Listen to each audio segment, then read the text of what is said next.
Après avoir évoqué la réponse sanitaire des autorités à la crise du moment, on va évoquer à la fois la sécurité sanitaire, mais la sécurité générale. Toute question qu'on va se poser cet après-midi. Vous le savez, la police est appelée à intervenir sur plusieurs fronts. Il y a le contrôle du port du masque, dans les transports également, le maintien de l'ordre dans les rassemblements ou les manifestations, ou les dégradations improvisées, on l'a encore vu le week-end dernier, l'insécurité urbaine en général. On va en parler à nouveau avec vous, Pierre-Henri Dumont. Je rappelle que vous êtes député Les Républicains du Pas-de-Calais. Samy Sfaxi du service politique est resté avec nous. Jacques Isabello, cofondateur de Coriolinks, merci d'être là. Et puis Marc Mignot nous a rejoint. Vous êtes journaliste formateur et surtout, on vous invite aussi au titre de votre livre Police au secours. Vous connaissez bien évidemment les problématiques qui se posent aujourd'hui aux forces de l'ordre.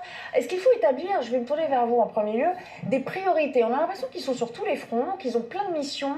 On dit la mise en œuvre du port du masque, c'est à la fois la police municipale, la police nationale, tout est clair, mais rien n'est clair au fond.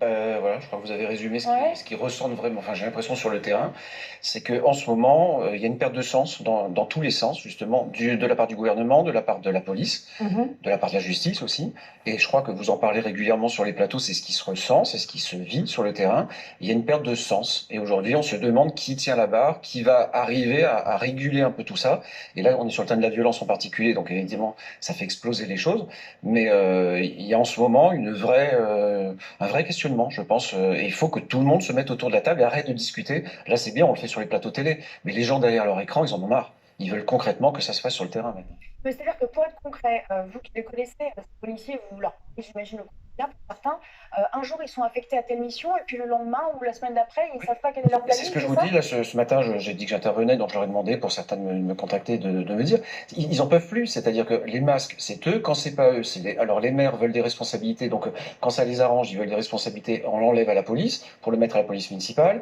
Ouais. et oui, et on appelle la police tout le temps au final, en responsabilité, mais ils n'ont pas les moyens financiers, humains, et puis aussi de la part de la population qui est peut-être pas prête non plus à soutenir sa police autant que ça. Donc je pense que c'est un débat global sur la police, sur la sécurité, sur l'environnement aussi. Collectivités locales qui se plaignent évidemment du manque de dotation et ça risque de pas s'arranger avec la suppression de la taxe d'habitation. On sait que pour l'instant, il n'est pas question, enfin il n'y a pas de réflexion sur la manière de la compenser. J'aimerais qu'on en revienne à la vidéoprotection. Oui.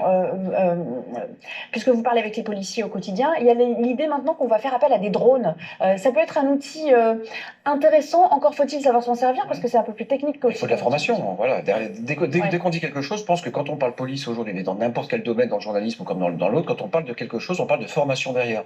Si on met pas le volet formation, ça sert à rien. C'est de la communication, on va tourner en rond et puis on va se dire c'est très bien, il faudrait.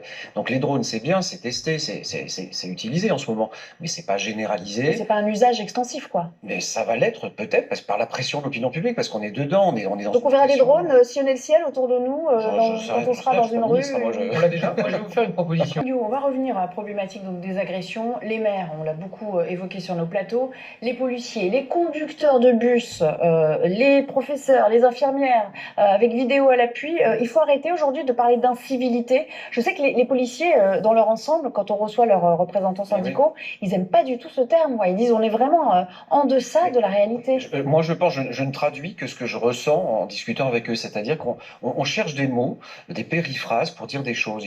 Voilà, un chat est un chat, il faut l'appeler comme ça. Une incivilité, c'est bien gentil à côté de ce qui se passe sur le terrain. C'est presque la guerre pour quand ils rentrent chez eux et qu'ils sont cabossés, mentalement et physiquement, c'est pas agréable. Et quand on entend les élus, voilà, on sent que les élections arrivent, les élus reprennent la sécurité à bras le corps, on se dit, bah non, la mettons-nous autour d'une table, mais tous.